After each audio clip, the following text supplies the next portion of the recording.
আজকে আমি কী রান্না করবো বলো তো? দেখো, এগুলো হচ্ছে হাঁসের ডিম। হাঁসের ডিমটাকে সেদ্ধ করে কেটে নিয়েছি, এবার একটু হালকা করে ভেজে নেবো। আজকে আমি হাঁসের ডিম দিয়ে করবো হাঁসের ডিমের মালাইকারি। মালাইকারি রান্না করার জন্য নিয়ে নিয়েছি হাঁসের ডিম সেদ্ধ করে। আর এখানে নিয়েছি, এটা অবশ্য নিজেই করেছি, ঘরেই দুধ দিয়ে মালাই। আর এখানে নিয়েছি দুধ, দেখতেই পাচ্ছ, সব কিছু দিয়ে করতে পারো। আর এখানে নিয়েছি পেঁয়াজ, রসুন, আদা, শুকনো লঙ্কা, নুন, হলুদ সব একসঙ্গে ভালো করে বেটে পেস্ট করে নিয়েছি মিশিয়ে। তেল দিয়ে দিচ্ছি, তেলটা গরম হয়ে গেছে। এবার ডিমগুলোকে ভেজে হালকা করে ভেজে নেব। তেলের মধ্যে একটু জিরে আর একটা তেজপাতা ফোড়ন দিয়ে দিচ্ছি। এইবার বেটে রাখা মশলাগুলোকে দিয়ে দেবো।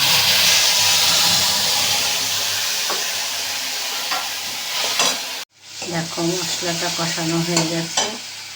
এবার আমি নারকেলের দুধটাকে দিয়ে দেবো, দিয়ে একটু ফুটিয়ে নেব। মশলার মধ্যে একটু সামান্য মিষ্টি দিয়ে দেবো।